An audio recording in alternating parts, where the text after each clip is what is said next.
That was the game plan. Me and my dad communicated before we went out there. The whole game plan was to go out there and let him shoot heavy shots from the beginning, take him down the stretch and do what we do best. And that's what we did tonight. I think fatigue, there's like a patch. There's a patch somewhere in the middle of fights, even with the Diaz 2 fight. I have this patch where I must overcome. I get a little wobbly and I start but it's more fatigue, and I can't, if you look at the Diaz 2 fight, I came through that, came back round 4, round 5. I would have liked to see the end of round 10 and see where it brought us, but hell of a competitor. Put in so much work for this. I worked my fucking ass off. Like, I really properly worked my ass off, and there is something like I need to get over. I need to figure out why there is these dips in the middle area of a fight. It happens to me a few times. He fought a hell of a fight, a hell of a stand-up guy, and I went out there and just did what I do best. Found a way to trap him and broke him down. It was a good fight. I thought I smoked him the early rounds. I thought I bushed you up the early rounds, but I tell you what, you're one composed individual. You didn't get rattled. You tucked in when you needed to tuck in. I thought you switched up your game plan 3 times. I told you guys it'd be blood, sweat, and tears. And I told you he was a hell of a fighter standing up. Kind of shocked me. It was a bit of fun, right? It was a bit of fun. I have to say I enjoyed it. The boxing game is a lot different than the mixed martial arts game, from everything, the approach to it. I thought the referee done a great job as well. I do feel it was a little bit early, but you came out looking to box. I thought you were being outboxed early on. You looked to play against the ropes like you looked to play. You were getting picked off there. And then you came in, hands up towards your forehead, dipped in, forehead on the chest, and started to fight that kind of fight. I didn't anticipate that. Three game changes in the fight. That's what a true champion does. Much respect. You came with it. You know what I mean? I got to give respect to that. I thought done a great job. I thought he let the fight play, and I thought Floyd was phenomenal in there. Very composed, very select with his shots. And that's it. We live and we learn. We did break the record tonight for the biggest gate. Me and Pacquiao done 72 million. I think we done somewhere over 80 million, for the live gate. We also on pay-per-view. It took us so long to come out for the fight. I know all the fans was anticipating, like, why you guys taking so long? The reason why we took so long is because the servers, the pay-per-view server in California and in Florida crashed. And I'm one of the first guys that believed in Dana White before anybody believed in Dana White. I was one of the first guys to give Dana White a chance when nobody wanted to give him a chance. Dana, thank you. The check is all right. The check's not bad. Very good. But look, I'm gonna try and I've already been raising the MMA check, so don't get it twisted. I'm still gonna raise the MMA checks when I go back there. I'm using valuable energy here to get to this man's back, and then we're just being reset to go again. So it kind of flustered me a little bit, and he was able to capitalize on it. He's very very composed, picks his shots very well, bounces shots off himself very well, and hides himself well. You know what I mean?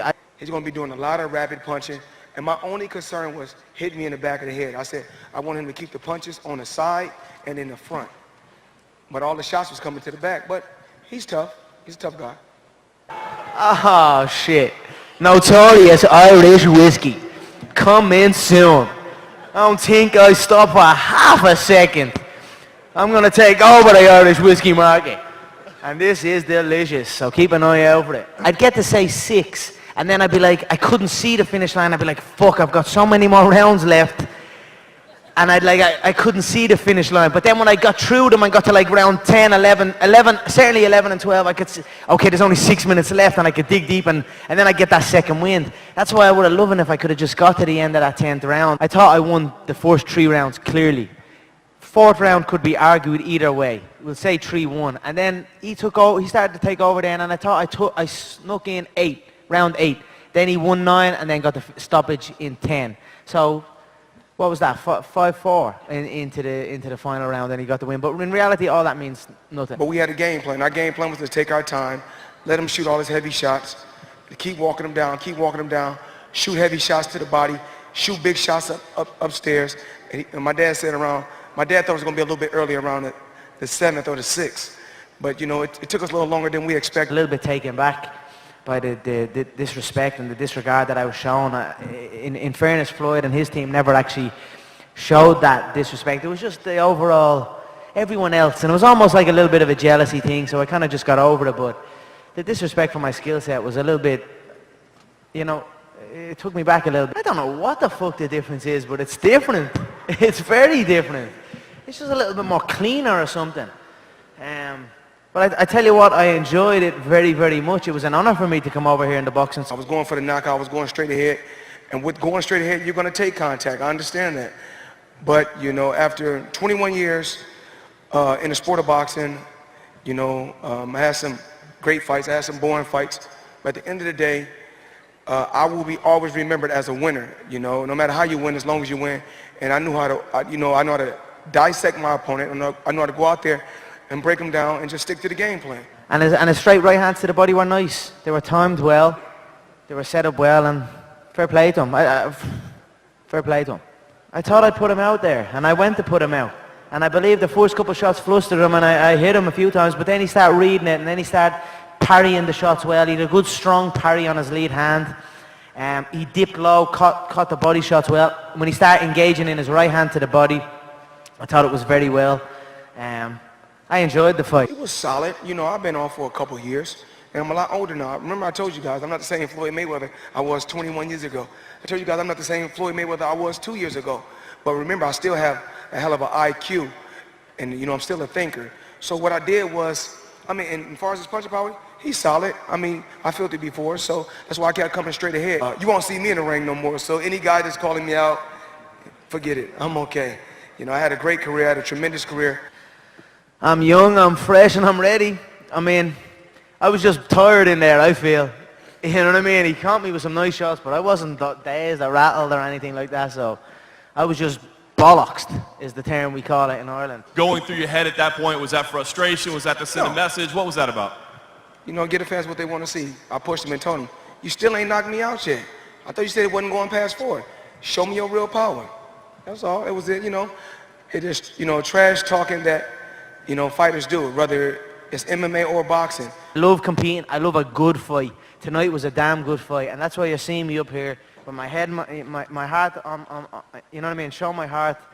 I enjoyed myself, and that's it. Long may it continue, and we'll see what's next. I can't tell you exactly what's next, but no, something will be next. But he's a smooth operator in there. He's not 50-0 for no reason. So I just enjoyed the whole process of it. I would have liked to see the final bell. I think I deserve to see the final bell, but what can you do? So many people I want to thank, you know, the CEO of the UFC, you know, the fans from Ireland that came over, and all the media, the MMA media, the boxing media, for covering this event. I have a trilogy bout with Nate Diaz that is sitting there. I have options. I'll see what's what. I'm here to fight. I'm certainly fresh. I'm certainly fresh to fight.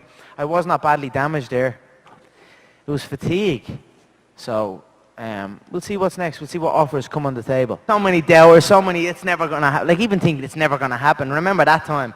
This fight is never going to happen. And I always stood like, we can get this fight happen. Then it was like, I'm not going to lay a glove. And there were so many things to overcome. And I just enjoyed the whole experience. So I'm just relishing in it for now. I have many options in mixed martial art. The most important thing to me about my career is the things that I did on the outside.